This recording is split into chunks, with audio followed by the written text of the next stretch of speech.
All right, hello everybody. It's good to be with you today. 140 or so people are filtering in. I know people are still filtering in, but we're going to get started because there's a lot of content on this webinar about eligibility documentation, right? So the meeting is being recorded. And Lauren's going to put the slides in the chat. They are also posted to the CT Boss website, and the recording will be posted to the CT Boss website shortly after the webinar. I encourage everyone to keep your cameras on if you feel comfortable doing so. Feel free to change your name if there's something other than what's in the chat. That you would like to be called, use the three dots in the upper right corner of the tile with your picture or your name. We don't love to do this, but because there is so much content today to get through, we're going to ask that you put all of your questions in the chat and we will try to get to them as quickly as we can. Excuse me. And we're going to call out some of the information. My colleagues here are going to help call out some of the information and say it verbally to everybody. And we'll try to get to as many questions as we can. If we don't get to them, Lauren and I have the ability to stay on after the webinar. We can talk through some questions then, or you can always contact us by email or give us a call if you have questions and we'll get back to you that way. We have some colleagues with us from DMS and from DOH. We're very happy that you're here.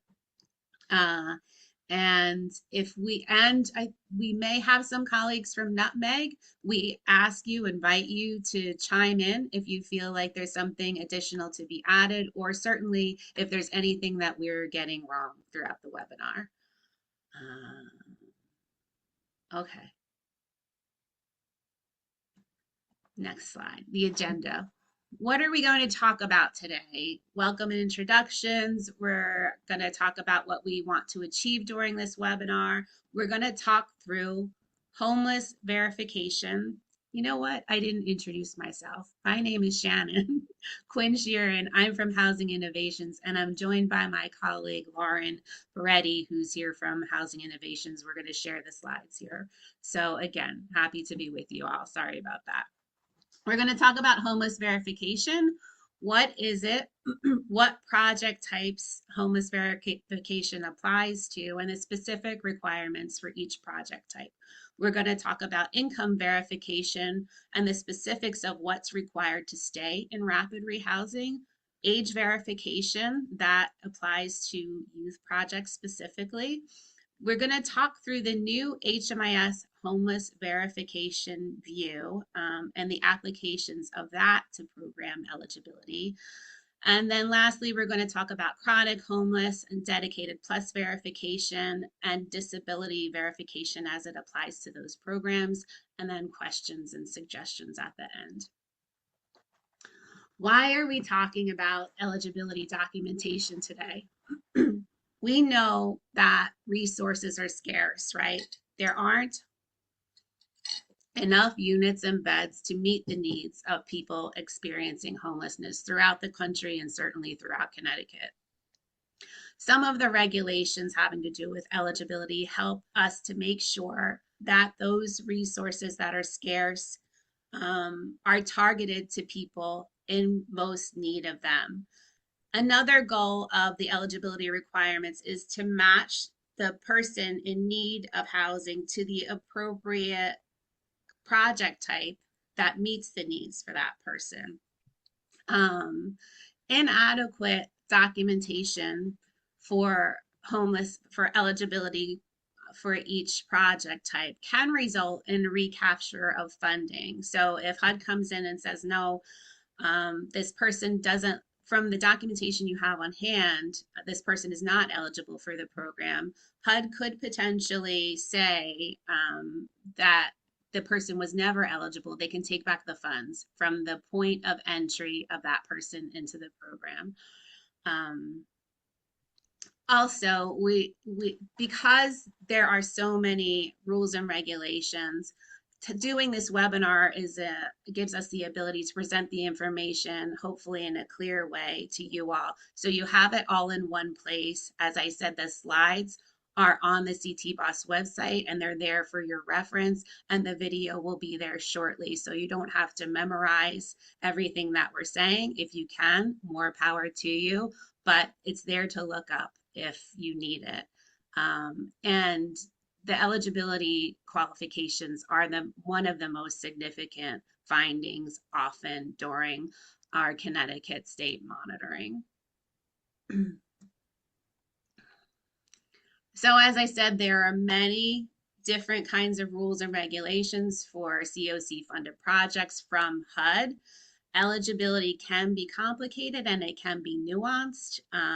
So we're going to talk through, clarify those rules and regulations and the technicalities of how to meet those requirements from HUD projects. We're going to provide some specific examples of the types of documentation that meet each requirement so that your programs have all of the information you need to meet eligibility requirements, to keep your funds, and to keep doing the good work that you're doing. This training is structured we're going from the programs with the least eligibility requirements to the most. So everyone, all of the projects require homelessness. We're going to start with those. We're going to go rapid, rehousing, transitional housing, supportive services only, and then to those with the most requirements, which is permanent supportive housing and dedicated plus. What's the staff's role? So with our process in Connecticut, where we have the coordinated access network structure, the documentation process often begins much before program entry. So I might be experiencing homelessness and go to the CAN in January of this year, but I'm only being referred to and accepting a referral to a program just now in May. So the CAN worker would often start the documentation process back in January, right? They're going to start filling out the homeless verification form or recording things in HMIS. And that form might be updated most recently in April. So when I'm entering a program, it's the staff's in the program that I'm entering job to look at all the documentation that exists already to make sure it's in order. If that is not in order, it's the staff's job to help get all the documentation that's required to get me into this program to fill any gaps. Homeless verification, as I said, that's required for all project types. And here is the list of project types. We use a lot of acronyms, so bear with us, but here's the list of the acronyms and what they stand for. Permanent supportive housing, PSH. Rapid rehousing, including diversion, rapid exit, RRH. Transitional housing, which includes crisis housing, TH. Then there is a joint transitional rapid rehousing program, THRH, that's specific to DV programs, DV bonus programs. And then SSO, supportive services only projects. They're broken down into a few different types: youth navigator, coordinated entry, and street outreach. This slide is on the homeless verification form, which won't be necessary in many cases in the future with the advent of the new HMIS homeless verification view. But there are a few places where that view will not apply, and HMIS doesn't. It's not, that verification view is not equipped to handle, and that's category 2 homeless. We'll talk more about the types of homeless in the future, but briefly, category 2 is for people at imminent risk of homelessness, which means they're going to be homeless in 14 days or less, or category 4 homelessness, which is for DV survivors. We're going to go into more of a definition of category 4 coming up also, but those types aren't covered in the HMIS verification view. The homeless verification form is linked here for anybody who needs it. And That's used by projects other than YHDP. YHDP has its own homeless verification form. So for YHDP projects, the paper verification of homeless form is not required for youth experiencing Category 1 homeless. They will also use that new HMIS verification view, but it can be used for, and it's built very well to record attempts to obtain third-party documentation for both homelessness and for age, and for self-certification of homelessness and age. And if you do use that form, then you want to upload it into HMIS as backup for verification of homelessness and age if you're using it for that.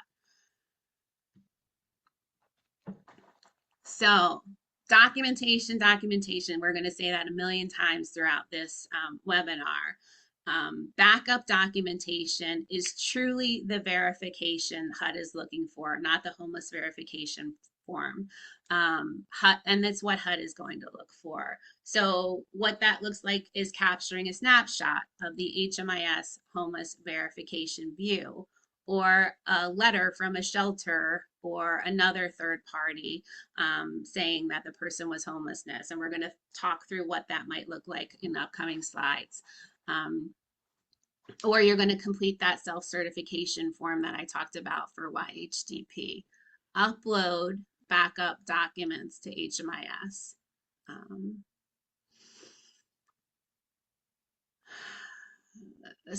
we're gonna talk through more specifics of what those documents look like and what's required to be on each of them in upcoming slides.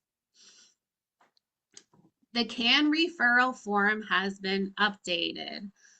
We've added the referring agency contact information for everyone in an effort to put all the information in one place and help us have another way to reach a potential participant with that referring agency contact information.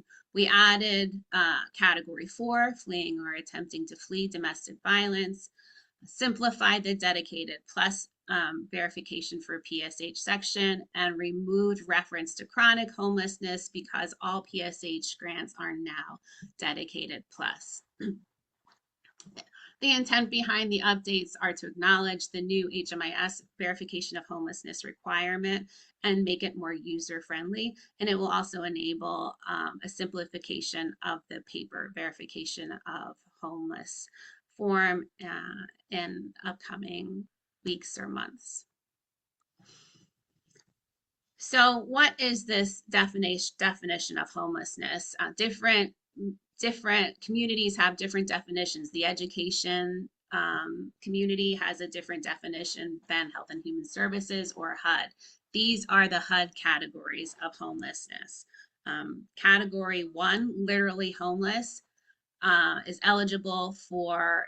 is required for PSH, rapid rehousing, THRH, and SSO. These are general eligibility guidelines. There are limitations and nuances, and we'll walk through some of them in the upcoming slides. Category 2, people at imminent risk of homelessness within 14 days or less of becoming homelessness, they have super limited eligibility, only for coordinated entry, YHDP, diversion, rapid exit programs, and youth navigator programs. Category 3, homeless under other federal statutes. People who fit that category are not eligible for any COC programs within our Connecticut balance of state continuum of care.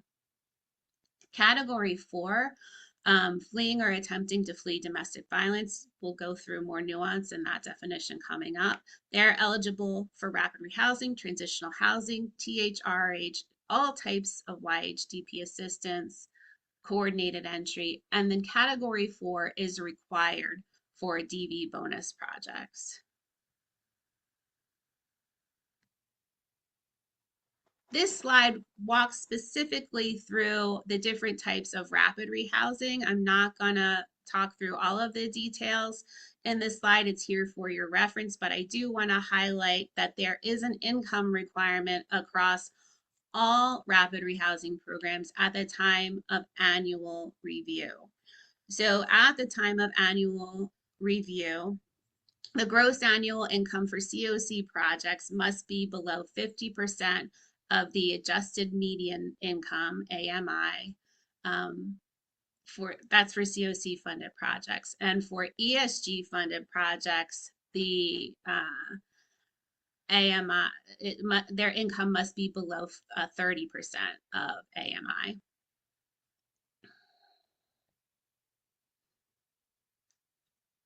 Any questions in the chat, or looks like we're doing okay? All right. Deeper dive into the different categories of homelessness for the HUD definition. Category 1, literally homeless, is an individual or family lacking a fixed, regular, and adequate nighttime residence. So what does that mean? Your primary place that you sleep is not meant for people to sleep in, not meant for people to live in. So that could be a car, it could be another vehicle, and maybe an RV, but that your RV doesn't have hookups to utilities. So that's not intended for people to live in a place without utilities. It could be a park, an abandoned building, bus, train station, a place like that. Under 2 here, living in a shelter designated to provide temporary living arrangements. So emergency shelter, that could be transitional housing, a hotel or motel paid by some source other than the person's own funds. So a charitable organization, government program for low income, that type of thing. I want to give you a note on transitional housing. Even though here it says people in transitional housing fit the definition of literally homeless, people may not enter rapid rehousing or permanent supportive housing from transitional housing, except in the case of a joint THRH, or rare instances of dedicated plus programs, but you should look up those instances before placing someone in transitional housing, moving them into rapid rehousing or permanent supportive housing. Then the third part of the definition here, if someone's exiting an institution where they stayed for 90 days or less, and they were one of these other 2 categories beforehand, in an emergency shelter or a place not meant for human habitation immediately before they went into that institution, then they are still considered literally homelessness. So if I'm in an emergency shelter, and from that shelter, I go into a substance use rehabilitation facility. I'm there for 28 days. At the end of that 28 days, I want to get into a rapid rehousing program. I would be eligible because I was in an emergency shelter beforehand. If I want to get into a PSH program, we didn't walk through the details of eligibility criteria for that yet, but I would be considered homeless. And if before I went into the rehab, I met the length of time requirements and the disabling condition requirements for PSH, then I could get into PSH from that rehab facility.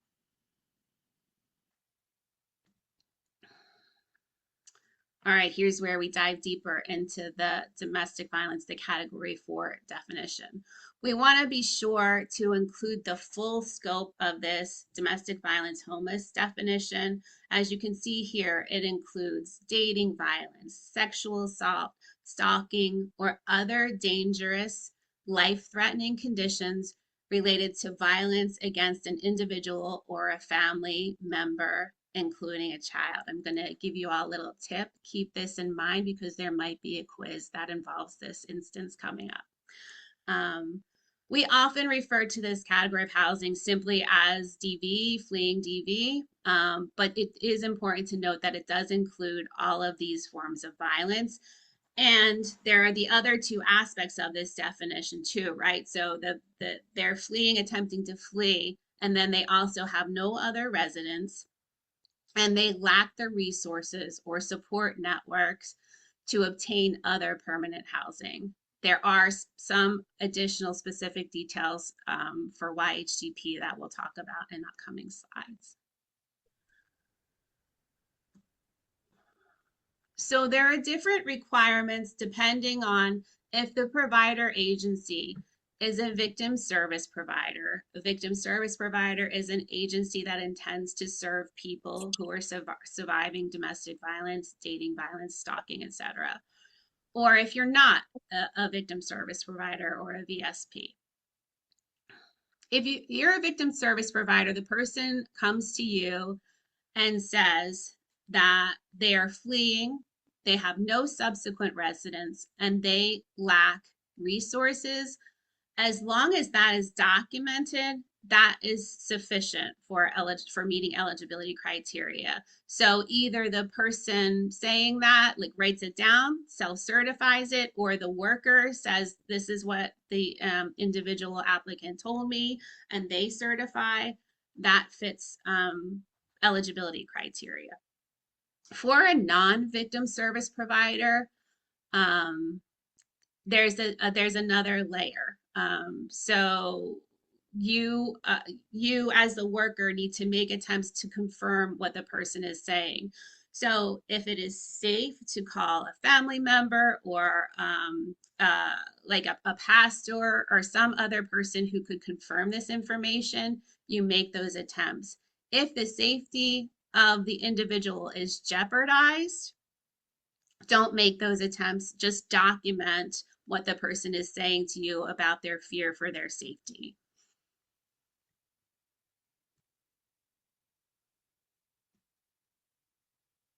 If it's not clear already, I just want to say, like, from that documenting, like every stage of the work that you're doing regarding trying to obtain documentation, just write down everything that you're doing in the client's file, in the HMIS file, in the case notes, or on the forms. Every attempt that you're working to get documentation, please document that. So documenting eligibility at project entry. This can be a confusing nuance for programs as it relates to entry dates versus move-in dates.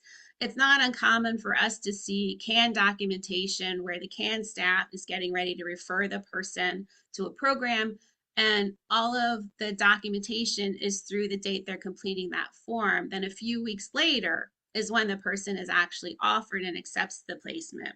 So there's might be a gap of a few weeks, a month or so for the person's homeless verification. But the requirement is that the person is homeless at project entry. And so the documentation has to reflect that, right? So that's an area where I talked about before with the CAN, where I came in January and am entering now. It's important to fill the documentation up to now. So the example is a participant. There's also this confusion with the project entry date and the move-in date, which applies to rapid rehousing and PSH projects. So a participant accepts entry into rapid rehousing on April 25th. They're housed May 5th, yesterday. The project entry date is 4/25, and the documentation has to show that the person was experiencing homelessness up until 4/25, right? And also it's important to remember that all your documentation should match the HMIS prior living situation response. If that response says they're entering from an emergency shelter, then you have to show either the HMIS record or the letter from the provider that says just before entering on 4/25, the person was in a shelter.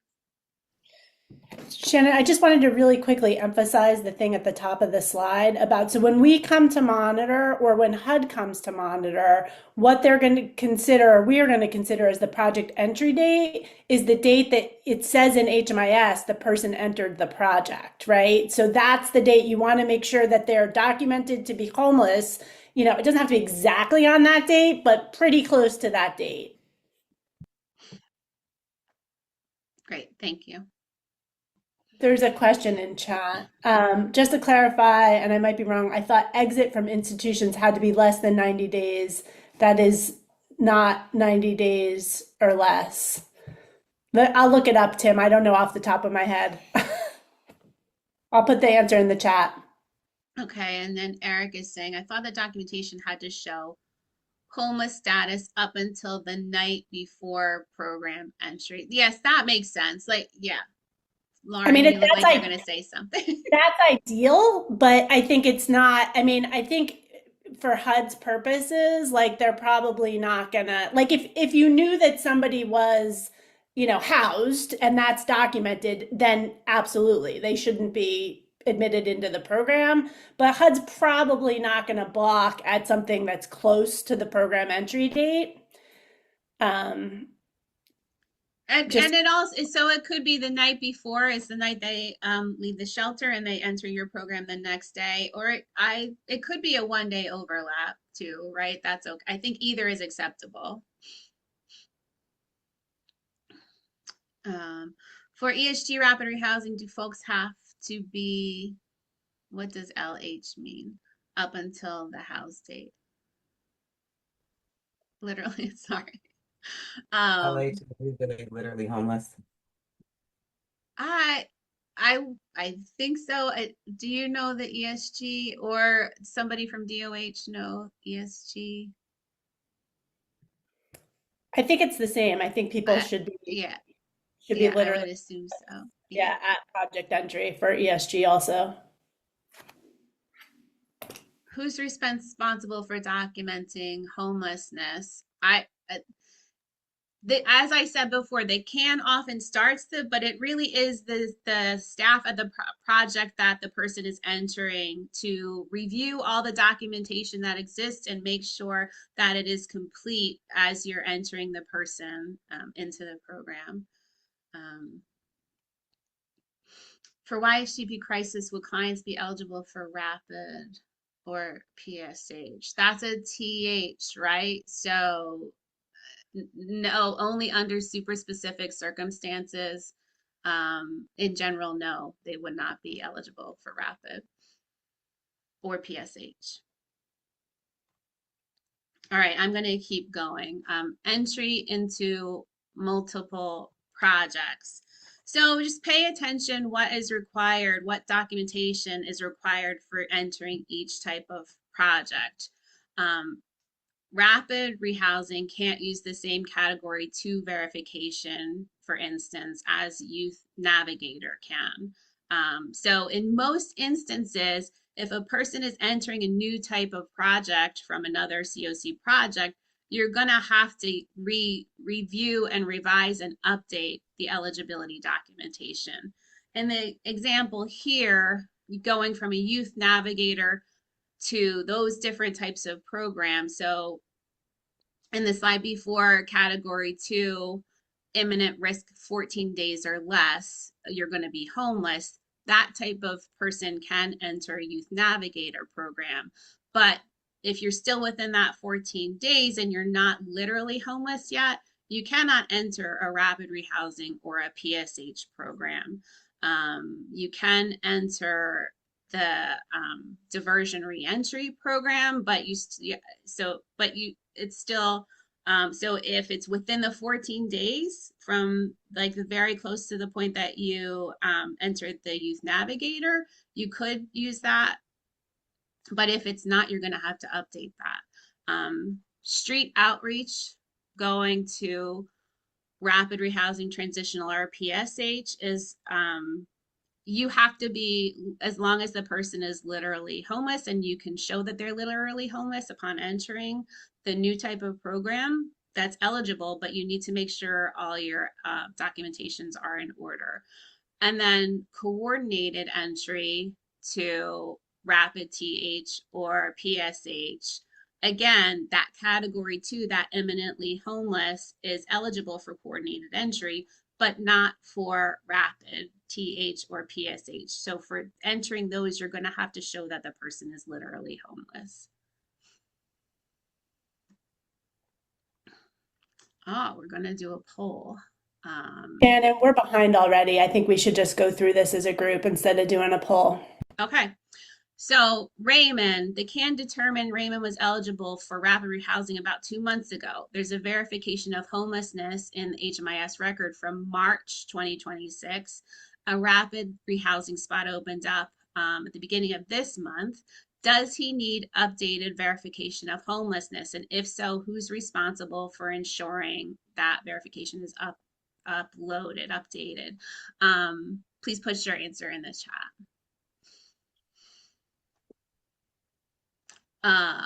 So let's see, rapid. So does he need updated verification of homelessness? If he doesn't have it up through May 1st, he needs it up through May 1st, right? So yes is the answer. He needs updated verification of homelessness. And who is responsible?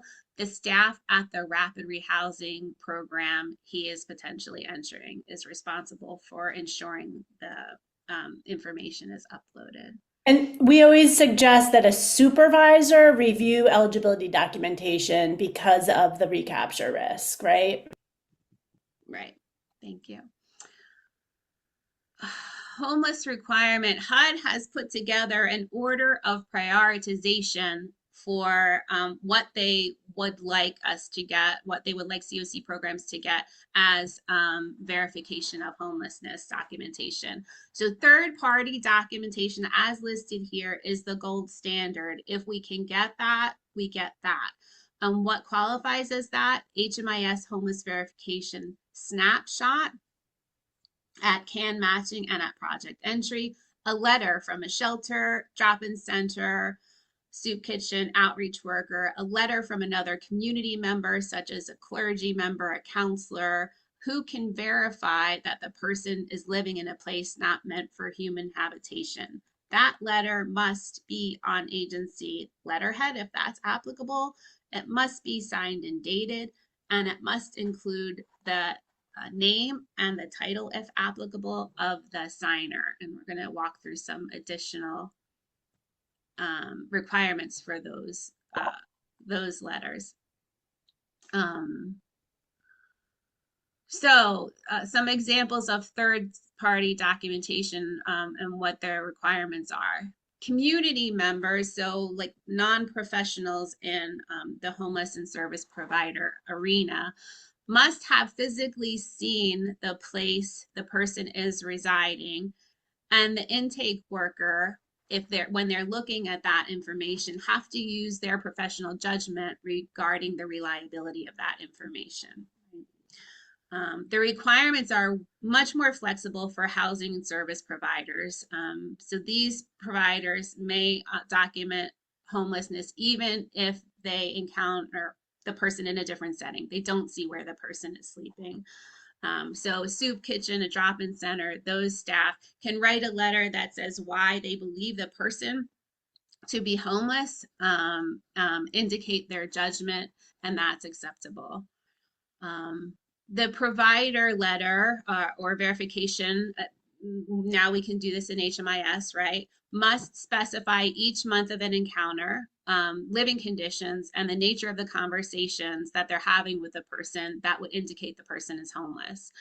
That's for documenting the months of encounter is required for PSH.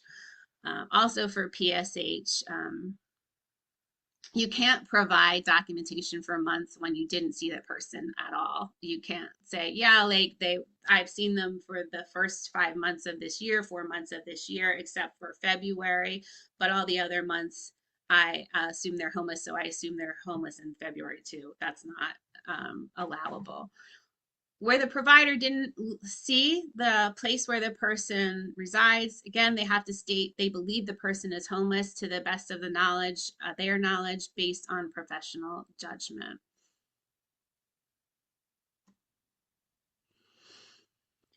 Third-party documentation requirements. Community members, again, must have physically seen the person, describe the actual living location, and specify the months that they've seen.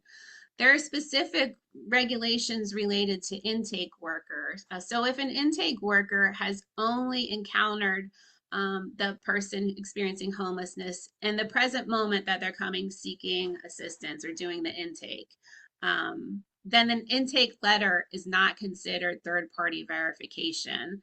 The intake worker would still have to make attempts to get third-party verification, right?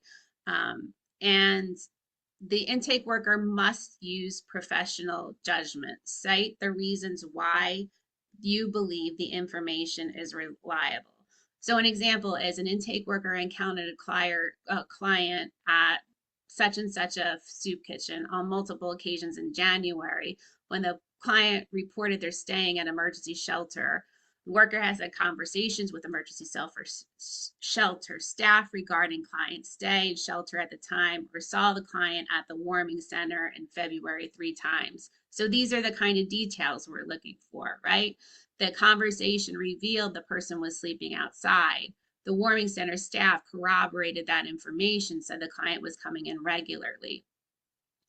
You might say things like the client is carrying many belongings with them. They didn't appear to have access to a shower, things like that. Descriptions about their demeanor. They seem stressed about their living situation. Those are the kinds of things that we're looking for as verification of homelessness. So to say, because they told me that they were homeless is not an example of why the information is reliable. So the second and third order of priorities for documentation of homelessness. The second is intake worker observation.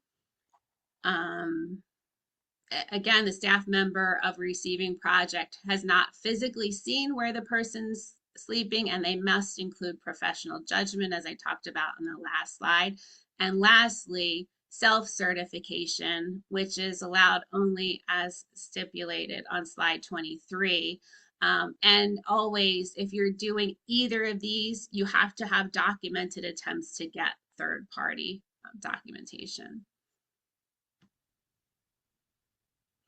There are limitations related to self-certification of homeless. And except as on this slide below, we wouldn't use self-certification for transitional housing or rapid rehousing.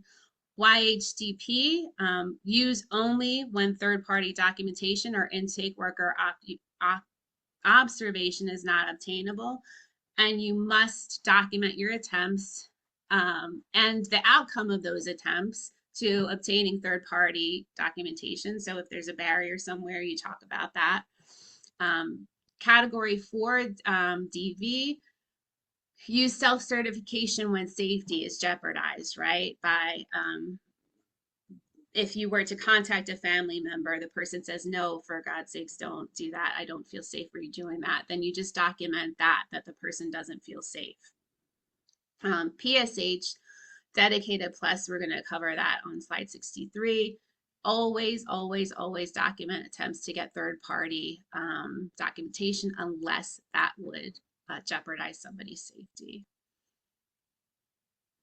And there's additional information on self-certification for dedicated plus on page 15 of the homeless verification form. And for more information on self-certification limits for category 4, that's on page 10 of the homeless verification form. And I just want to plug that form. There's a ton of additional information. That's another good resource if you're trying to remember who is eligible for what and what documentation is appropriate for what. All right. I think I'm picking up here. Yeah. Yeah.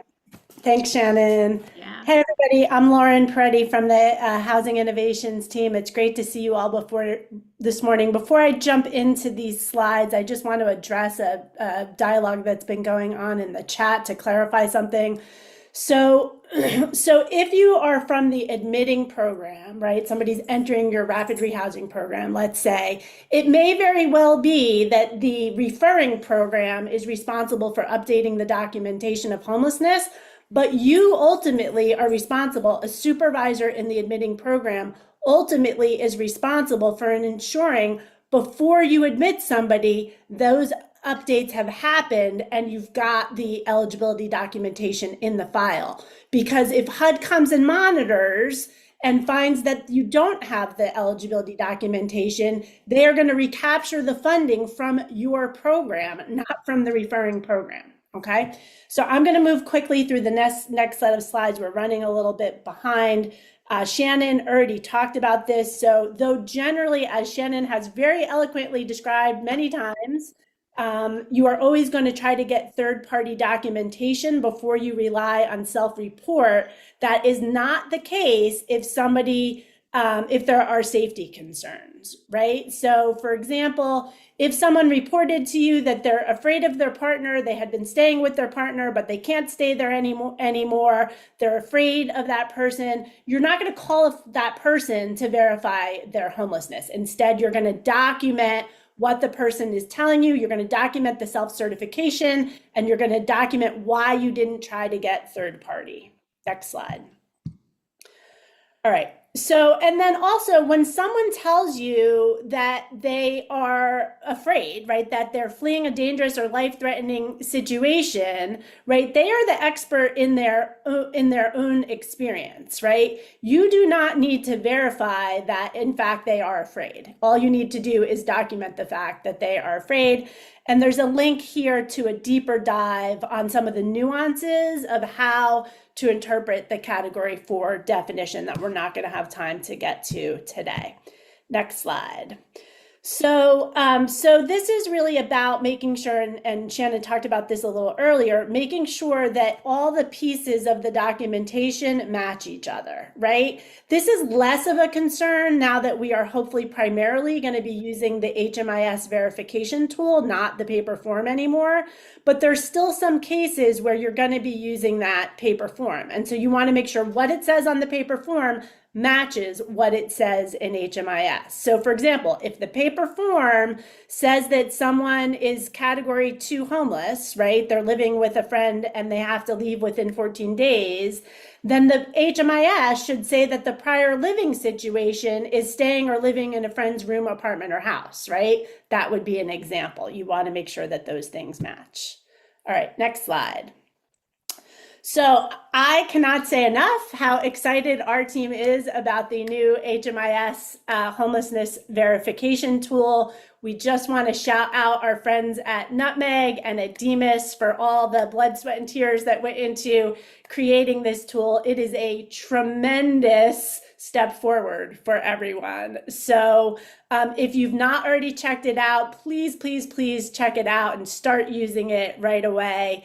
As Shannon said, it really eliminates the need for that very tedious paper form in most circumstances. So we're going to dive deeper later today on some of the other features, but for now, just want to call out the snapshot feature because that's the way you're going to use the HMIS verification form to verify homelessness at 2 points, right? So we know that somebody's homelessness changes over time. I could be homeless today and housed tomorrow, right? And so we need to capture a snapshot at 2 points, right? So the point at which the CAN is determining someone that is eligible and matching someone to a housing program, the CAN staff should be capturing a snapshot. So this shows that the the person was qualified as homeless when they got matched. And then if you're a project that's receiving somebody's entering your rapid rehousing or your PSH project, for example, you should be capturing a snapshot also at project entry. Because if you can demonstrate that someone was homeless in HMIS as of the date that they entered your project, you're all done. That's all you have to do. It's much simpler than the old way that we were doing it.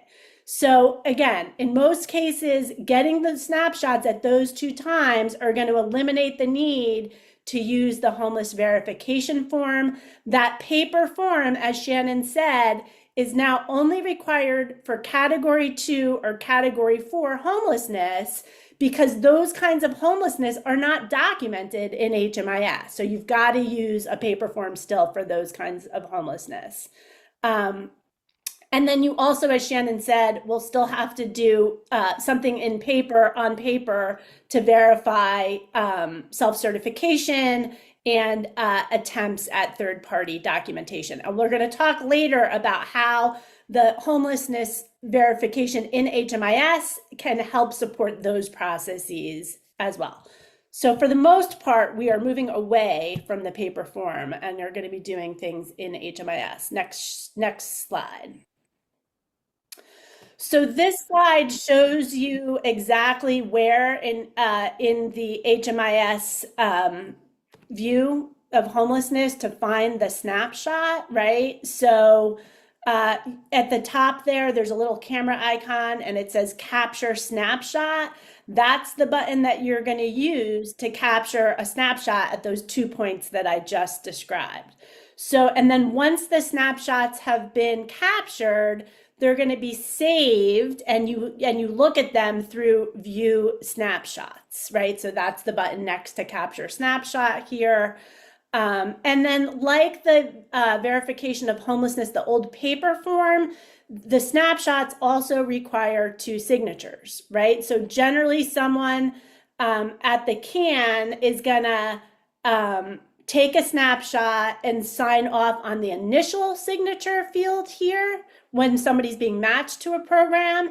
And then as we've been talking about, a supervisor at the admitting program is going to review all the documentation, make sure the person still meets eligibility criteria at project entry, then take a snapshot and sign off as the approver. And until the approver signs off, that bottom field is gonna be red. So if you've got people you're admitting and that's red, you want to go back and make sure you've captured that snapshot. Next slide.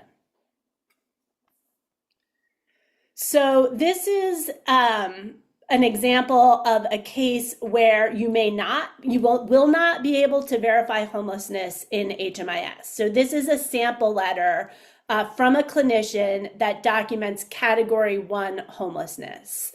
So this person is living in his sister's shed and so probably didn't have contact with an outreach worker, right? So you're not going to be able to verify homelessness in HMIS. So this is a letter from the clinician that you should upload to HMIS that verifies homelessness, right? A few things to notice about this letter. It is on agency letterhead. It's dated, right? And it verifies that the clinician saw the person each month that she is certifying, as Shannon explained. It's also signed by the clinician and it includes her title. So again, the limited set of circumstances where something like this is going to be necessary. Next slide, Shannon. I am going to just cover these polls out loud because we are running behind. If we have time at the end, we've got more polls and we'll do them as polls at the end. So, all right, so this is Molly, and Molly is with Jaden, her 7-year-old son, and they were evicted. And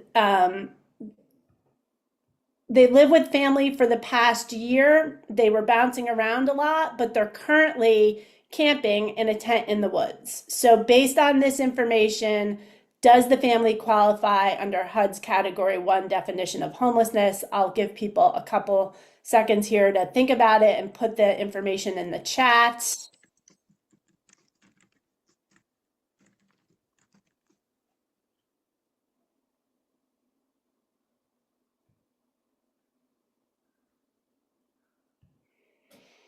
All right, so far everyone in the chat is getting it correct. Yes, Molly and Jaden are very sadly experiencing unsheltered homelessness and therefore they qualify as category 1. Next slide. So this is Henry. Henry's been living with his brothers and sisters on and off since his mom died. But he now is mostly staying at the emergency shelter. He's there most nights. So he's slept at the shelter for 7 of the last 10 nights. Does Henry qualify under HUD's category 1 definition of homeless? So is Henry literally homeless? Again, I'll do the same thing, give you guys a couple minutes.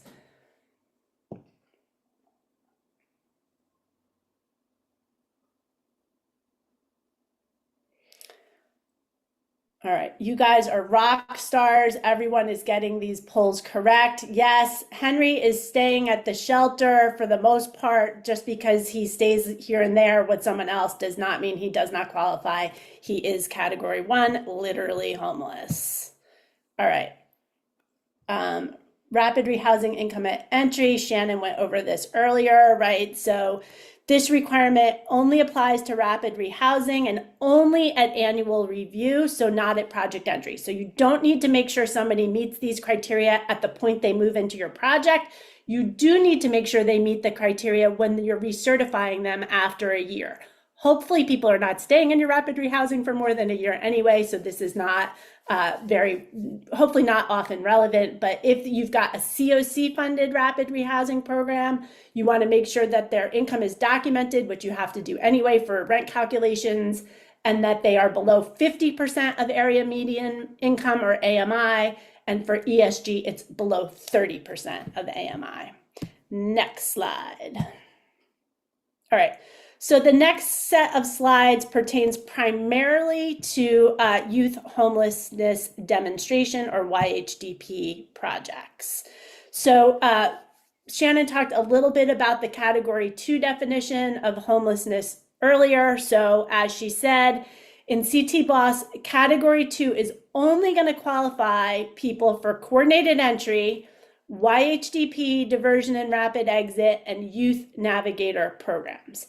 And in order to be category 2, somebody has to be losing the place where they're staying within 14 days of the date that they are applying for housing help.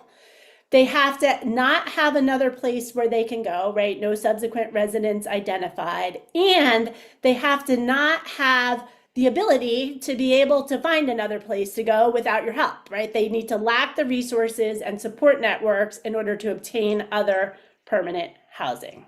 They have to meet all 3 of those criteria in order to qualify as category 2. Next slide. So this is a common misunderstanding that I think DOH sees when they are doing monitoring in YHDP programs. So they wanted us to highlight this. So if somebody is staying in an institution, right, whether that's a substance use treatment facility, you know, a hospital, jail, etc., youth foster care, right, they are not experiencing category 2 homelessness, right? So if they have been, as we talked about earlier, 90 days or less, and I looked it up, it is 90 days or less.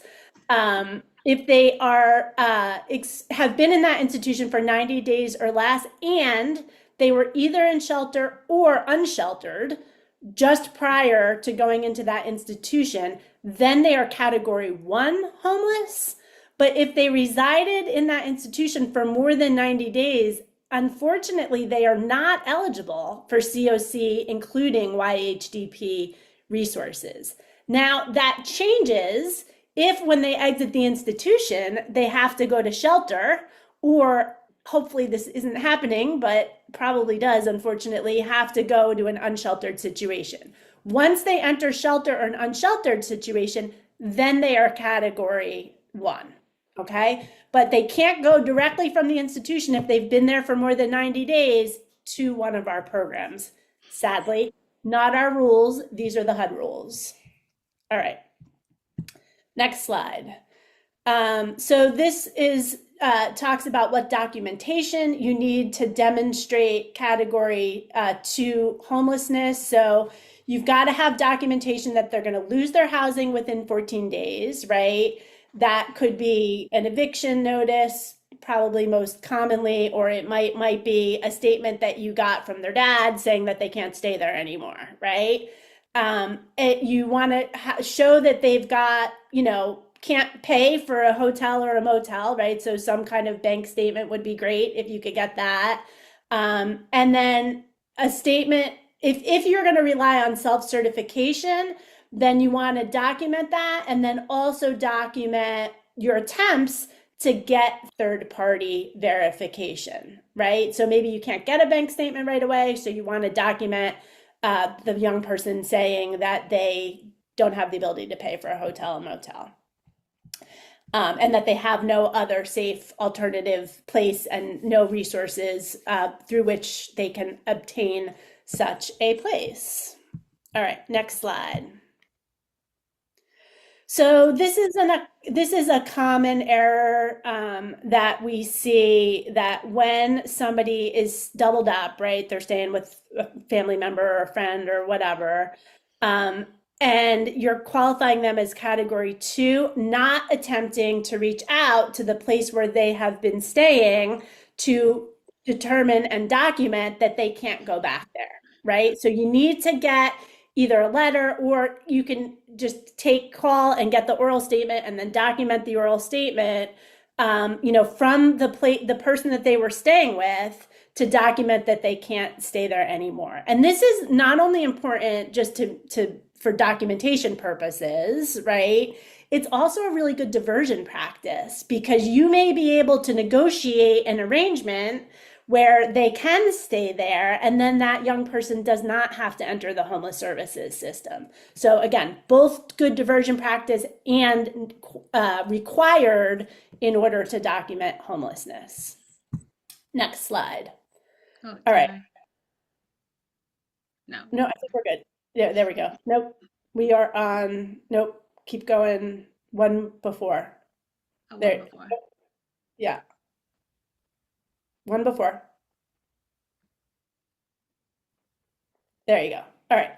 So, so HUD provides specific details for what qualifies as category four for youth. So HUD interprets category four very broadly for youth. And so they've given these specific examples of a young person that would qualify under category four. So it includes if somebody's trading sex in order to get a place to stay at night. It includes somebody that's facing human trafficking, as Shannon said earlier. Obviously, it includes physical abuse and other kinds of violence, but it also includes a perceived threat of violence, right? So, including because of somebody's sexual orientation or gender identity. And it includes emotional abuse, right? So, if somebody's being threatened, intimidated, exposed to trauma, these are all things that HUD says qualify a young person for category four homelessness. And there's a link here to a document that goes more into detail about some of these examples. Next slide. All right. So again, these are additional things that HUD says qualify young people for category four homelessness. If there's conflict going on in the house that makes them feel physically or emotionally unsafe, if there's financial abuse, right? So somebody's, taking their money, controlling their money, somebody's using their identity and getting credit in their name. If there's active illegal substance use in the youth's housing, if there is gang or neighborhood violence that's directed at the youth in their place where they live, that would qualify them, or other illegal activity that puts that young person's safety at risk. All of those things qualify for young people under category four. All right, I'm going to turn it over to Shannon and take a quick peek at the chat. All right. Age verification is required for all YHDP project types. We're going to talk through that for a few slides here. So what are the YHDP age requirements? That people entering those programs, the requirement is that they be between the ages of 18 and 24. You may not enroll participants who are under 18 unless those people are emancipated. Okay. No member of the household can be older than 24 at project entry. So I could say I am the head of household and my significant other is 26, but I want to get into YHDP because I'm 23. The answer is no. We can't enter that program because another member of my household is older than 24. It doesn't meet the age requirements. There's no age limit after you enter the project. So if I enter the project and I'm 24 in January, but beginning in May, I turn 25, there's no requirement that I leave the program because I've aged out or anything like that. The YHDP program limits are usually 24 months or less. So I might have to leave for those reasons, but not because of my age. What are acceptable forms of age verification? We can use a birth certificate from the United States, a United States passport, a government issued identification card, so that like a driver's license from the DMV or the non-driver's license that you get from the DMV, the identification card, naturalization certification, certification of armed services record, a DD 214, or another legal document. For YHGP projects, as I talked about before, the youth can certify that they are between 18 and 24, but you have to document, the project staff has to document attempts to help obtain the documentation of age. And in fact, as they enter the program, if they self-certify, the program staff should help people get verification of identity just in terms of moving forward with housing and being able to rent and be permanently housed. So again, I said this already, if you can't get third-party documentation, you can self-certify, document your efforts on that YHDP homeless verification form. And if you are able to, if they get into the program with self-certification and a few months down the line, they get certification of age, add that to your case file, upload that to HMIS.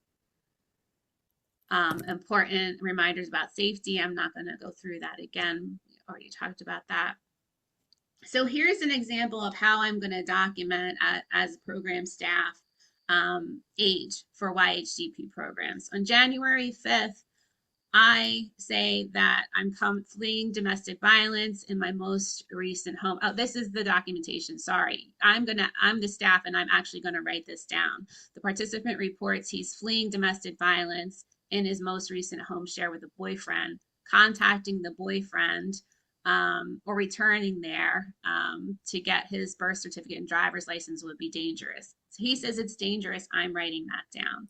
So on the next day, I'm calling Mrs. Jones, where the client lived before he lived with the boyfriend, to explore participant might return, and I'm leaving a message there, helping to see if there's another option for them to be housed, right? And I'm documenting that. The next day, I'm calling the participant's grandmother to see if I can get a copy of the birth certificate, and I'm documenting what happens in that conversation, leave a message, or if there is not something else that happens, I'm going to document that. And then since none of those efforts were successful, I'm going to help the person apply for a driver's license, and I'm going to document that. So we're going to talk through the polls, Lauren. Yes, we're going to talk through the polls. So Lila, we're just going to talk through the scenario and put in the chat if they're eligible for YHDP assistance. Lila's 16, lives with their mother in a family shelter. They need help to rent a place, but the regular non-YHDP rapid rehousing program in their area is only helping people who are chronically homeless. They've been in the shelter for 6 months. Are they eligible for YHDP assistance? Just throw it in the chat. I'm looking at responses. Correct. You're all super smart. No, they are not eligible because she's with her mother and her mother is over 24. Sam is 20. Here's another question. Is this person eligible for YHDP under HUD Category 4 definition? With the Category 4 is the DV, fleeing or attempting to flee. Sam's 20. He's been trying to stay away from his parents' house ever since local gang members started showing up there to recruit him. He's been staying with friends, but their parents won't let him stay anymore than 1 or 2 nights. They keep telling him to go home, but he's afraid. So does he qualify under HUD category for YHDP assistance? Yes, that's true. Yes, he's eligible under category 4. Ray, does he qualify? Does Ray qualify? I'm sorry, she qualify under category 4. Ray's mom insists on continuing to use his birth name and pronouns. I did it too, I'm sorry. She's emotionally abusive, regularly calling him names, making threats, and tearing him down. He feels unsafe at home, but is not sure where he will go. Is Ray qualified for YHDP assistance under the HUD category 4 definition? Depending on age. Yes, we didn't. So assuming that he's between 18 and 24 for this scenario. Yes, yes, you are correct. And Lila is 16, lives with her mom. Oh, wait, these are the answers. So we already did. So these are the answer slides. I'm going to through them. We added the answer slide, so if you're just looking for the slides in the future, you will know the answers to those questions. And I'm going to pass it over to Lauren. Thank you.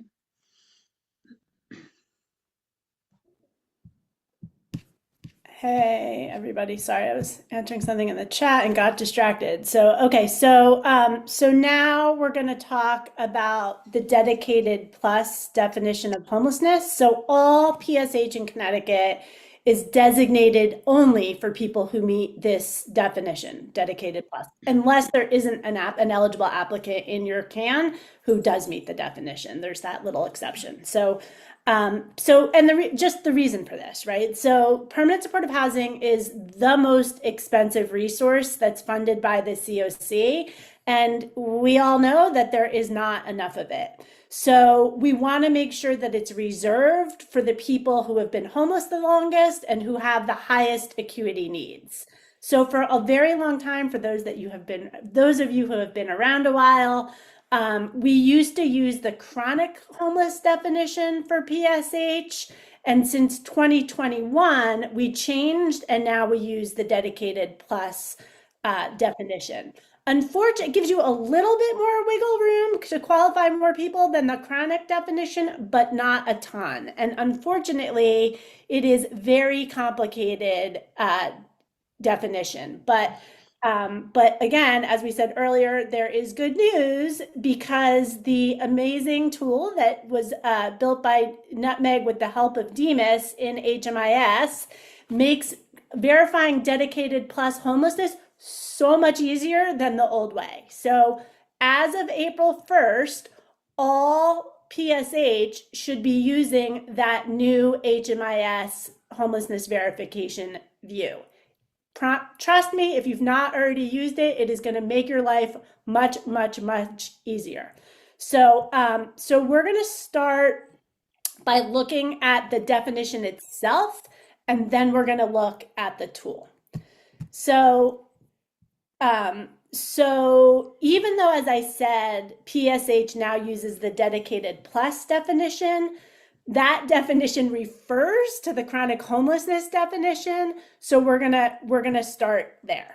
So in order to be chronic homeless, you have to live in a place not meant for human habitation. So you have to be unsheltered or living in either a shelter, a safe haven, and then that's it, right? So people who are in transitional housing are not chronically homeless.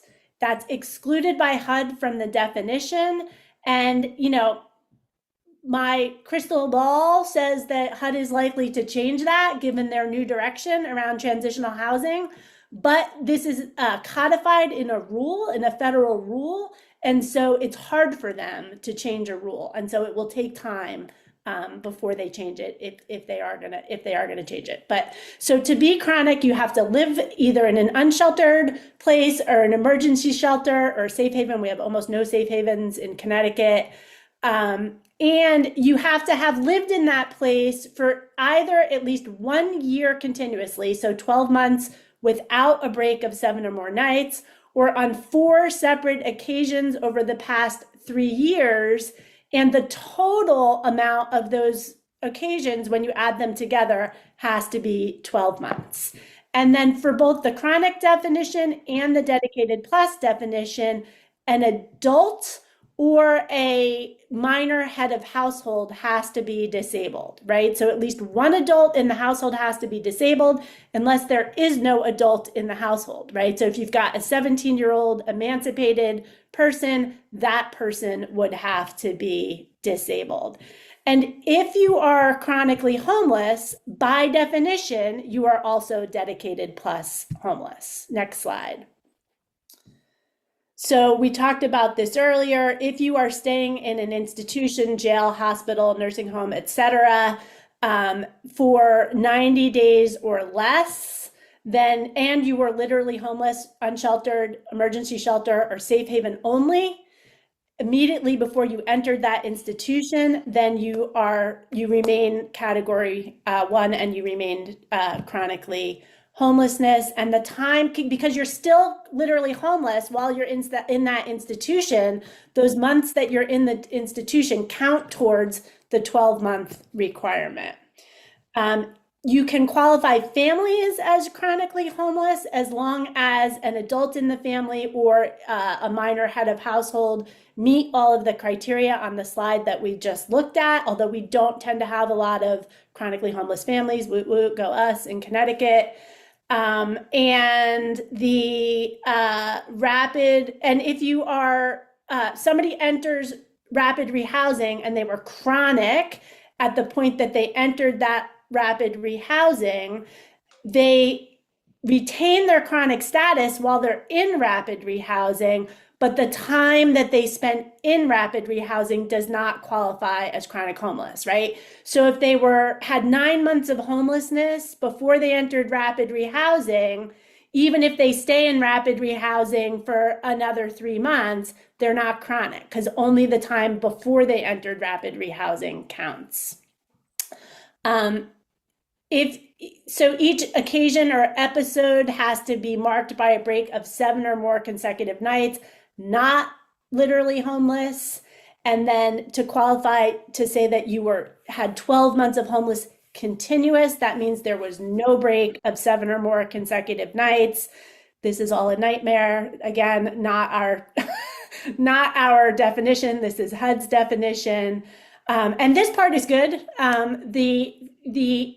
A single encounter documented is enough to document homelessness for the entire month, right? So you don't have to document every day individually. You just have to document once that you encountered someone and that they were homeless, and then that's going to count. So for example, if I'm an outreach worker, I saw somebody on May 1st, I did a current living assessment on May 1st, said that they were unsheltered homeless in HMIS, that's going to count for the entire month of May.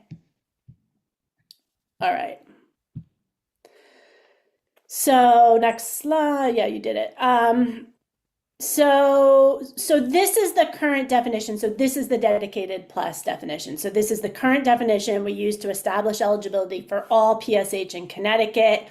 It's very complicated, and honestly, some of these categories are not relevant or so infrequently relevant that we're not going to cover them. We're just going to cover the things in bold because those are the things that are most relevant, and I'm sure your heads are already spinning, so we don't want to flood you with irrelevant details. So the first thing is that as I said, if somebody was chronically homeless, by definition, they are also dedicated plus. Next slide, number 3.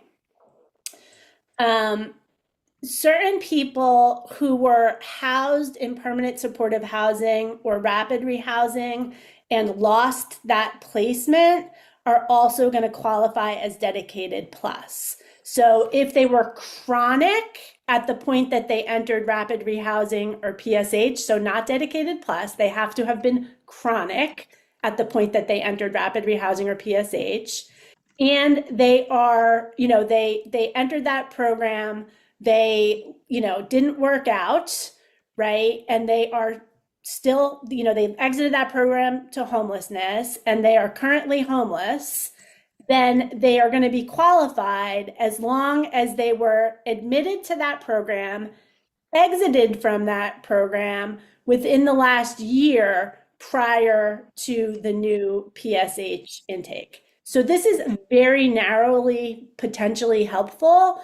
Unfortunately, having all of those things happen within 12 months is rare. So it's not going to qualify a ton of people. So again, if I was chronically homeless, I got admitted to either rapid or PSH on, let's say, January 1st of 2025. It didn't work out. I exited that housing program, right? And I returned to homelessness. I would still be, I would be considered dedicated plus and could be admitted to a new PSH project on 12/31/25, so 12 months later. But if any of those things happened more than a year from the time that I'm trying to enter that PSH program, I'm not going to qualify. And that, unfortunately, we have in writing from HUD. So, all right. So the last thing that we're going to cover is the part that is most helpful, right? So this is where you can qualify as dedicated plus as long as you have 12 months living in emergency shelter, a safe haven, or unsheltered. And it doesn't have to be on 4 separate occasions, right? It still has to be over the course of 3 years, but it does not have to be on 4 separate occasions. So for example, if I had 2 episodes of homeless that were 6 months each, I don't qualify as chronic, but I do qualify as dedicated plus. 6 plus 6 is 12. I'm qualified. All right. The next set of slides move through what the key differences are between the dedicated plus and chronic definition. Next, yeah, thanks, Shannon. So as I said, the two definitions are very similar, right? So you've got to have a disabled adult or minor head of household for dedicated plus also, and you also have to have 12 months of homelessness in the past 3 years. So those things are the same. And then this next set talks about the differences. So this is the first of the 2 main differences that I just went through just to underscore and review it, right? So, so this is the one that's going to be most helpful. So somebody who's disabled and has been homeless for 12 months or longer, over 3 years, but has fewer than 4 occasions. They are dedicated plus, they are not chronic. All right, next one. Less useful, but also a difference that might help sometimes is that scenario where someone was chronic, got admitted to either rapid or PSH, it didn't work out, they exited back to homelessness, they're still dedicated, they can still be considered dedicated plus and admitted to a new PSH project if all of that happened within the last 12-month period. All right. So now we are going to look at, is there anything I need to answer in chat, Shannon, or that would be helpful to say from chat before I move us on? Somebody did ask the question, what program do we select in HMIS when entering a current living assessment for a client not enrolled in our program? But I don't think you can. If they're not in your program, I don't think you can enter a CLA. Maybe Tachika can weigh in or somebody from Nutmeg. Or we could stay after to answer it, but I don't think you can. I apologize, I missed the question. Can you enter a CLA for a person that's not entered in your own program? Not in your own program? No. Yeah. So I don't know. Maybe I'm in a can and yeah. Why don't we have that person, if that doesn't answer your question, just stay on at the end and we'll try to get the details answered. Yep. All right. Sorry. Go ahead. No, that's good. All right. So this next set of slides talks about what documentation you need in order to certify someone as dedicated plus homelessness. So the first thing is that you've got to make sure that you've got evidence that some of homelessness at project entry, right? So they have to be dedicated plus at the point that they entered the project, which we talked about a lot earlier. In order to be dedicated plus, they have to have evidence of 12 months of homelessness within the last 3 years, and they have to have evidence of a disability, right? And we're going to talk about disability evidence next. There are a few special circumstances when additional documentation will be required. So, for example, if you're admitting someone who was placed in rapid rehousing or PSH and it didn't work out, right, then you're going to need evidence that they were chronic immediately before they entered the whatever program preceded, right? In this case, it would be rapid rehousing or PSH in the example that I just gave, and that they were admitted to that rapid rehousing or PSH program and exited from that rapid rehousing PSH program all within 12 months. There is additional information, for example, what documentation do you need for somebody that's been in an institution for 90 days or less? All of that stuff is covered in that homelessness verification form, and we're not going to have time to get into it today, but check it out there. The other thing is that if you're encountering like a really special circumstance, just call us, right? We'll help you. So if you're not sure how to document something, call us and we'll walk you through it. All right. Documentation of self-certification, which is the next slide. All right. So this walks through what can be self-certified and what can't be self-certified. So first of all, disability can never be self-certified. So you always have to have third-party verification of disability, right? For all clients, up to 3 months of homelessness can be documented through self-certification. Now, HUD does say that you can use self-certification for more than 3 months for dedicated plus homelessness, but not for more than 25% of the households you served during a given project year. So that requires a whole lot of math. And so generally what we suggest to people is that you don't do that because then you have to do the math, right? Just only rely on self-certification for up to 3 months is probably the best practice. Even if you're only relying on self-certification just for those 3 months, you always have to document third-party attempts, right? So anytime you're relying on self-certification, document the third-party attempt unless there's a safety concern, and then you're going to document the safety concern.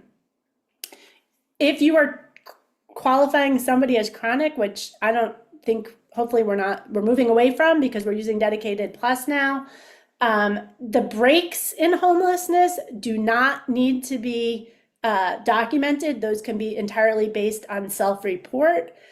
And then HUD does say that you can use self-certification while you're working to get third-party documentation for up to 180 days, but be really careful about that, right? Because once you've admitted somebody into the project, if you can't get the third-party documentation, or it turns out that they actually weren't qualified, you didn't realize and you admitted them and they weren't qualified, that's going to be a big recapture risk. So we really urge people to use that allowance with extreme caution. Okay, now we're going to talk about do a little bit of a deeper dive into our favorite part of the training, the new homeless verification view. So this slide walks you through the key features that are available to you in this exciting new tool.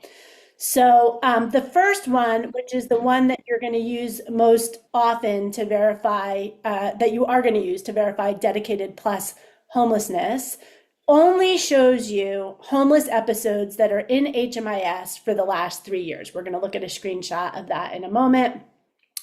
There is also a detailed view that shows all homeless events, so beyond the last 3 years. So you could see someone's full homelessness history in the detailed view with some additional detail that's not available in the simplified view.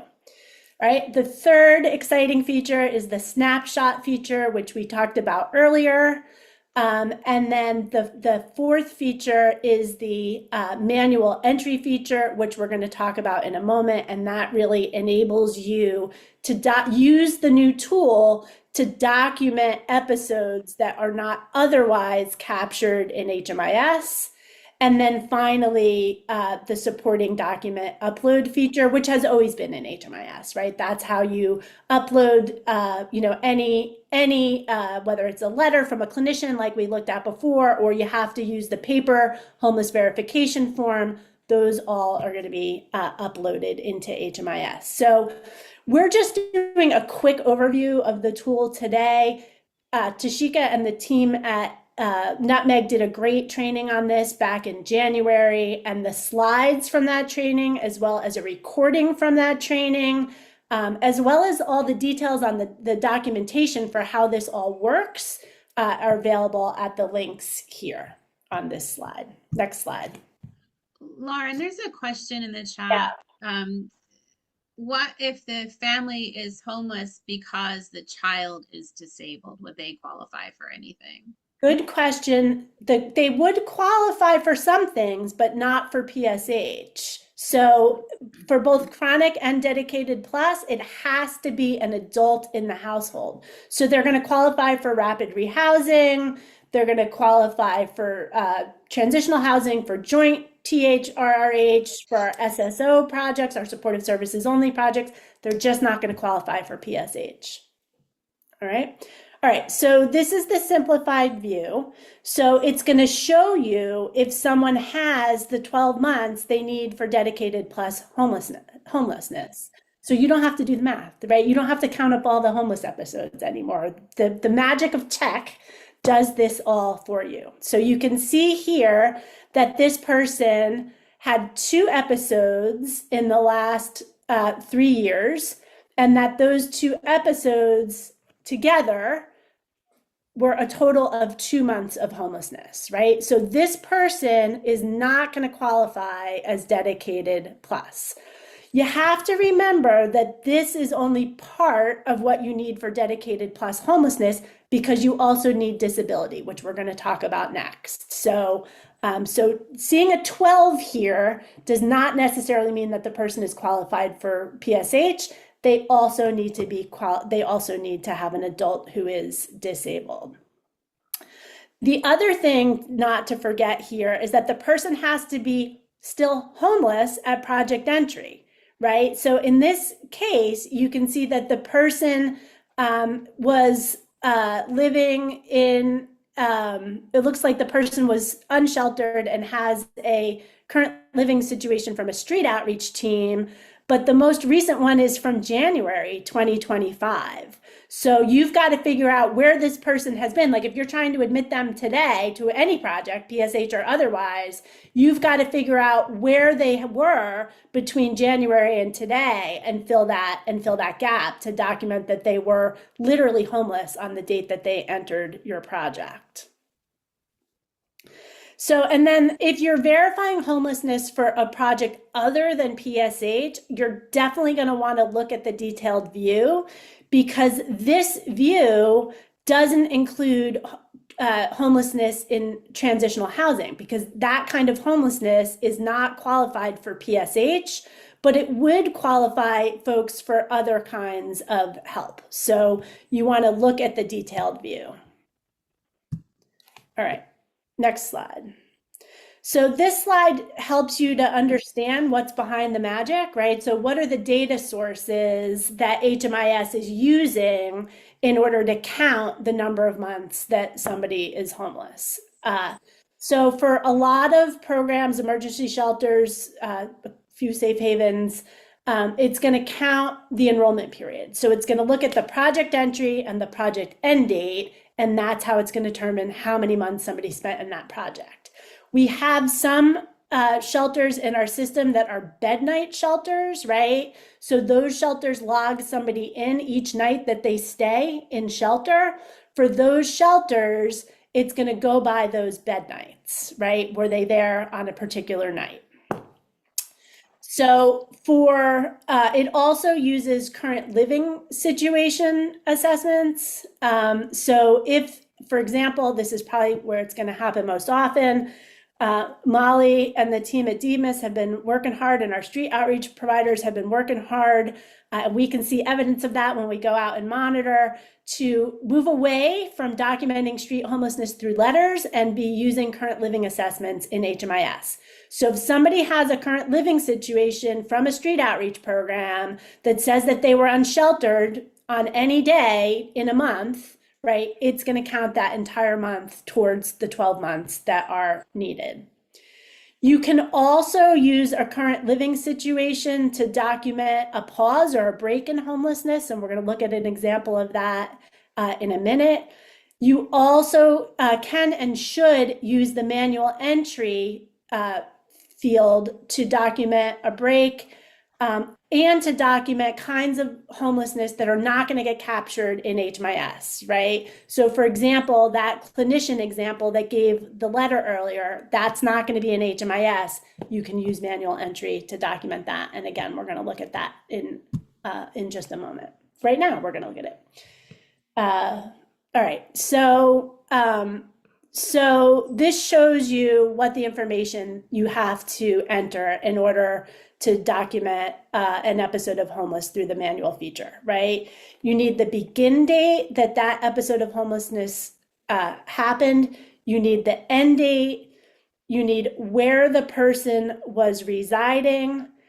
You need the type of location and the type of verification. And we're going to look at this in a moment to give you we're going to look at a filled out version of this in a moment. And then you have to remember that that it's not enough just to do this manual entry. It has to be supported through backup documentation, right? So it has to be supported through self-certification and documentation of third-party attempts, or a letter from a provider that's not participating in HMIS, and so they can't do a current living situation assessment, for example. Next slide. All right, so this is not a new feature. This is the feature that we've been using for decades, probably decades, that shows how you upload a document to HMIS, right? So you're never going to do a manual entry without an upload unless what you're documenting is a break. If you're documenting homelessness, you're always going to have an upload that supports that manual entry. And so you find that, as you always have, in the case management feature in HMIS. There's a place where you click for files and documents, and then the red boxes here on this slide show where you click to actually upload the document. All right, next slide. So this is a completed version of a manual entry. This one helps to see a break. And again, if you're using it for breaks, the breaks can be self-certified. You don't have to have backup documentation for this. So this person started staying at their friend's house on April 6th. They are still staying at their friend's house, so the end date is open. The location type is they are housed, right? And the verification type is self-certified here. So this will look different if you're documenting an actual episode of homelessness. All right, are there questions in the chat we need to talk about, Shannon? I saw some chat activity. Tachika, Tachika has just her raise your hand. hand. Can I just add a quick friendly reminder? Yeah. When you all are uploading your documents for the manual entries, there is a document type for homeless verification. So please make sure that you're tagging those specific documents with the homeless verification document type, and a screenshot of that is in the slides for the homeless verification views. Thank Thank you. you. All right. Anything in the chat that we need No, to? I think we should keep, well, Okay. someone just, All right. So this is a so I'm sorry, there is one no, that's okay. that they Yeah. just added. Are documenting breaks in HMIS manual entries required or just a helpful practice? Great question. They are not required. It just can be helpful to tell the story so that you're, figuring out the person's homeless history, but they are not required. Thank you. So this slide really just recaps some information that we've covered, a lot of information. So we just want to make sure that we are recapping periodically. So the kinds of third-party documentation you're going to want to make sure you have. In most cases, you're going to just use the homeless verification snapshot, right, that we talked about earlier. And then you're not going to have to do anything else because if all of the homelessness is already documented in HMIS, all you need is a snapshot at those 2 points. Can when you're matching, and admitting program takes a snapshot when somebody's entering into their program. That's it, right? If you are using the manual entry feature in HMIS, or if you're documenting category 2 or category 4 homelessness through a paper form, you're going to need other kinds of documentation, right? So really, we shouldn't be using letters from shelter and outreach workers anymore, right? All of that should be in HMIS and captured through the new tool. So we really are asking people to move away from that. Unless it's a shelter that's not in HMIS, right? I That don't know. doesn't Do we enter. have shelters that are not in We HMIS? for sure do have seasonal Okay. shelters and yeah. Oh, okay. So there's seasonal shelters that are not in HMIS. Okay. Thank you, Shannon. Yeah. And then, there are going to be some people that might be able to verify homelessness that are not in HMIS, right? The clinician that we keep talking about, maybe a shopkeeper, this person's like sleeping on their stoop, or, somebody from law enforcement, a neighbor, those people that are not in the HMIS system. It could be somebody from somebody's church, somebody from somebody's school, right? Letters from those people are still going to be necessary. And then again, whenever you're getting letters, if it's from a professional, it should be on letterhead. All letters should be signed and dated, and all letters should include the person's name. And if it's a professional, the title of the person that's signing. All right. There's a question in chat I see. Can clinicians verify homelessness if they have not witnessed the person sleeping outside? Yes, a clinician can verify homelessness if they have not seen the person sleeping outside, but they have to have seen the person for every month that they're verifying, and they have to use their professional judgment about whether or not that person was in fact experiencing homelessness. What about updating BNL placement? Is that automatic when homelessness is updated on HMIS, or is the CAN exit manager still manually responsible for updating based on update? Okay, now you are getting into a territory that is beyond my, I don't, yeah. yeah, I don't know the answer to that. Do we have somebody from DOH on that can answer that? All right, Amanda answered it. BNL is based on enrollments and CLAs. Thank you, Amanda. All right. So this slide is just some resources. So you don't have to use these resources, but they're there and might be helpful. So if you're not familiar with them, go and check them out. All of these documents are like in one single document, and that's linked here. And there are sample letters that you can use, right? There's a format that you can use to document due diligence for obtaining third-party evidence. And there's a format that you can use, a template for documenting participant self-certification of homelessness. So if you're not familiar, check those out if you think they would be helpful. All right, now we're going to move on to disability verification. So as we've said, to be qualified for dedicated plus homelessness, either an adult or a minor head of household has to have a HUD qualified disability, and that's for all PSH, all right? And this is the HUD definition of disability. So a physical, mental, or emotional impairment, it can include an impairment that's solely caused by a substance use disorder, post-traumatic stress disorder, or a brain injury. And it has to meet each of these three next criteria.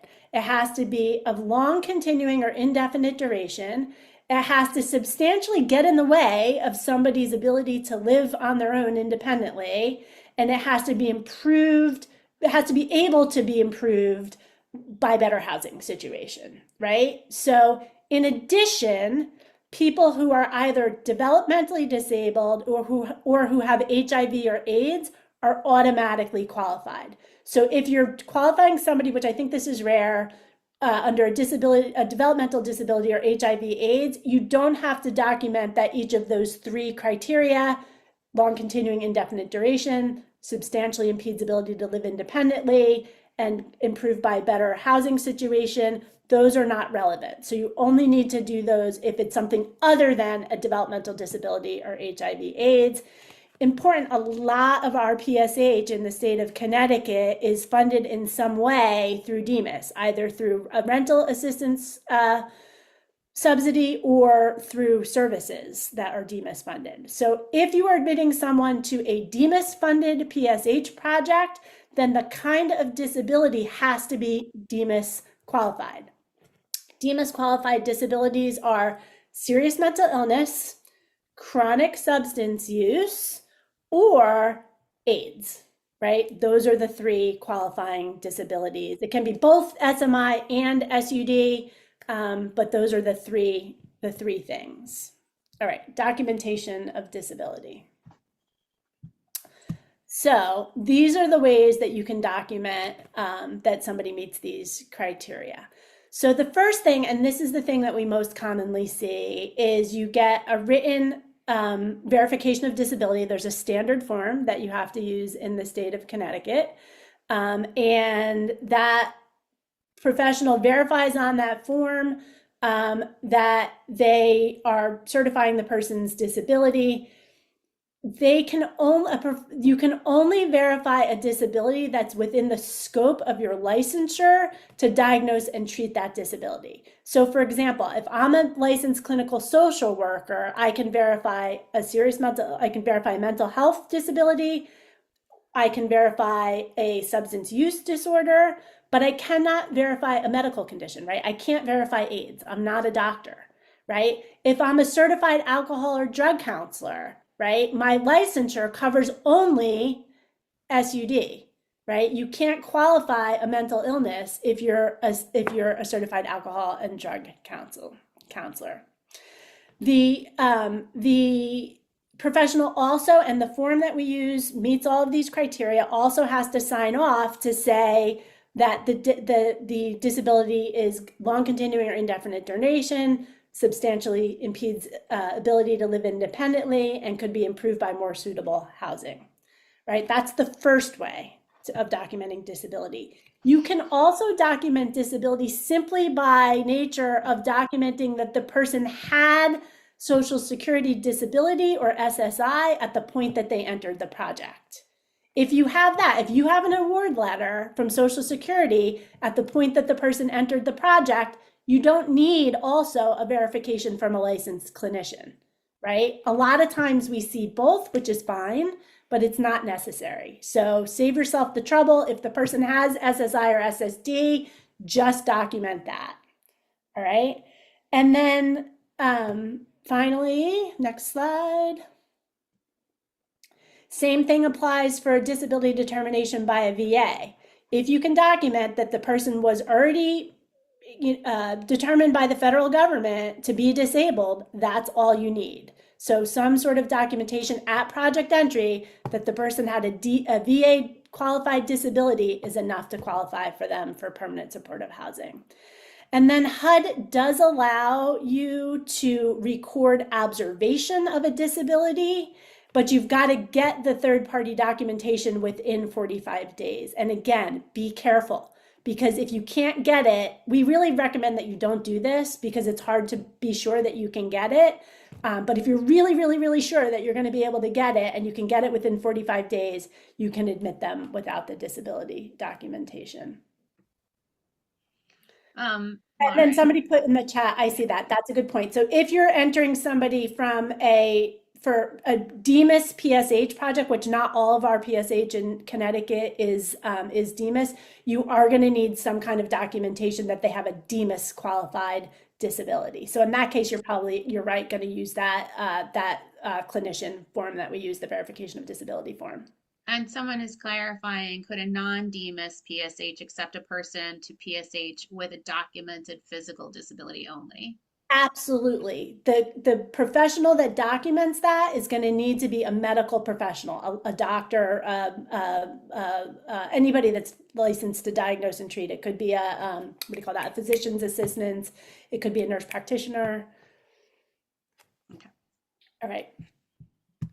All right, so timing of disability documentation. So HUD has clarified that if somebody, we move a lot of people from rapid into permanent supportive housing.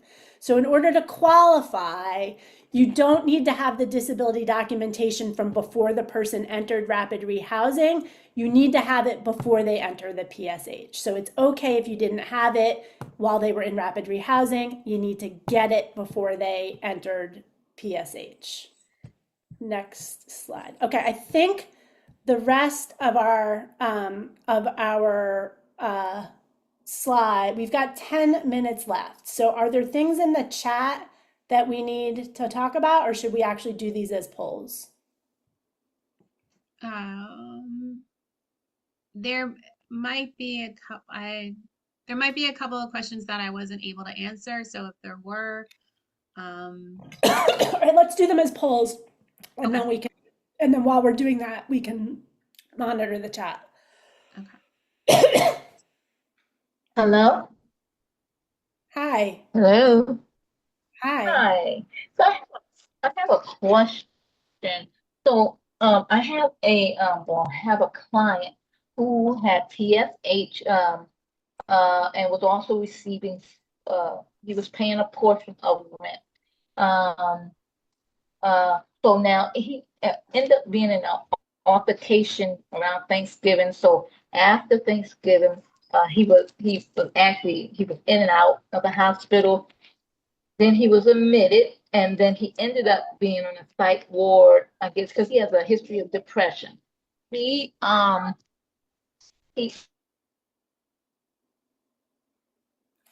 You're breaking up. I'm gonna ask if you could just stay on at the end or just reach out to Shannon or I with your specific question because you're breaking up. So we're gonna go ahead and do the polls. Sorry. Okay. Do you want me to launch the poll? Yeah. Yeah. Okay. Slide 6. Troy. While Shannon's doing that, I'm gonna answer. There's a question in the chat. Does it have to be on a COC or could it be a letter from the clinician? No, if you're getting verification from a clinician, please use that verification of disability form. It should be on that form.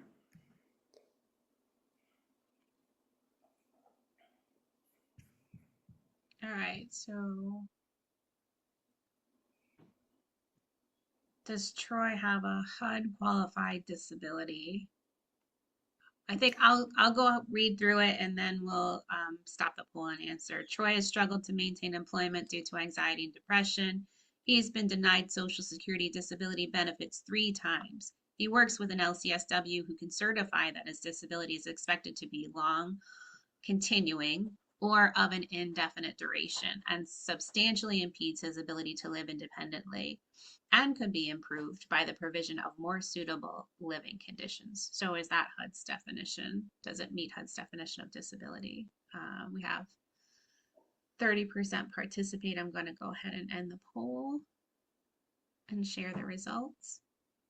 All right. So the answer here is yes. So almost everybody got it right. It doesn't matter that he was denied Social Security, right? It's a different definition. Social Security Administration has a much higher barrier, right? Like it's way harder to qualify for Social Security. So because he's got that clinician that's able to sign off, he meets the HUD definition and he can be admitted into PSH as long as he's got the 12 months homeless as well. All right, next poll.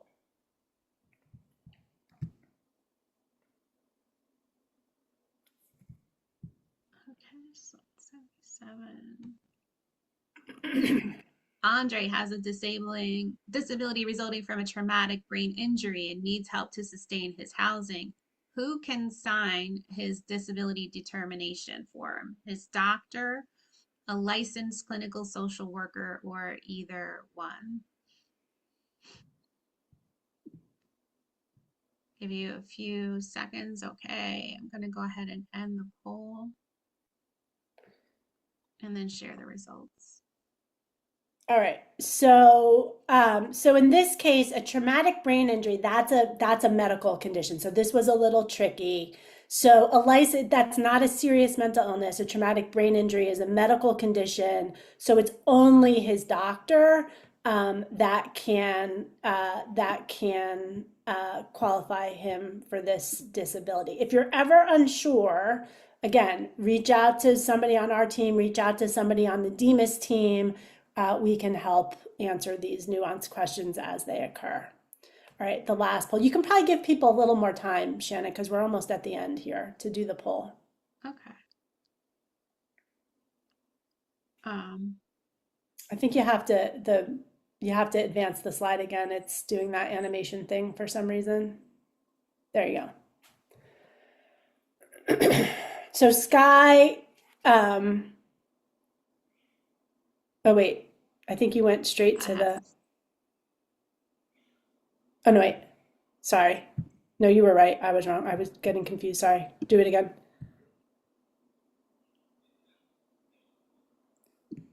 So Sky has a HUD qualified disability. Sky was living on the streets from January to July of 2025, lived at a residential rehab program for 3 weeks from July to August. This is a complicated one. Moved to a motel paid for by ESG in August and remains there. Is Sky qualified as dedicated plus as of December 2025?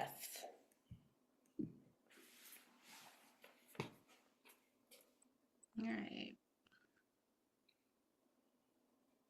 Answers are coming in. The poll 20%. question actually says 2022, just the FYI. Oh, thank you. That's a typo. Ignore that.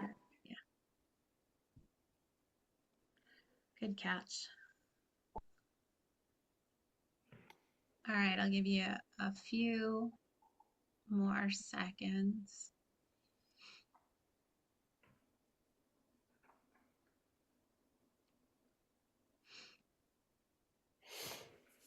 All right.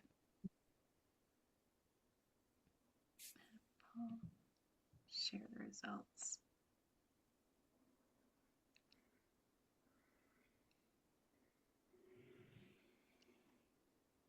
So I just shared the results.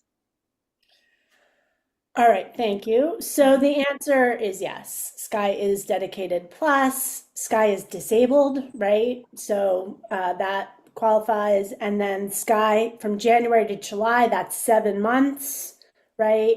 The motel, that's 5 more months. So that's 12 months. And disabled, so yes, Sky qualifies. All right, next slide. All right, these next two we're just going to do as a group together. You have to, it's got that animation thing again, Shannon. Yeah, all right. So, so the Reed family. The family lived in shelter from January to May of 2021. They stayed with family in North Carolina. They returned to shelter in June of 2022. They remain in shelter in December of 2022. The oldest child is disabled and receives SSI. Do they qualify as dedicated plus as of December 2022? So don't bother doing the math if anybody's trying to do the math. They are not qualified because there's no adult in the family that has a qualifying disability, right? So they've got a disabled child, but they don't have a disabled adult. So they are not going to be qualified for dedicated plus. And then our last one we'll do as a group also. So Natalie has a HUD qualified disability. She got kicked out by her family and was in shelter from January to April of 2022. She moved to rapid rehousing from shelter, and she is being evicted from her rapid rehousing unit, but remains enrolled until the marshal locks her out, right? So does she qualify as dedicated plus as of December 2022?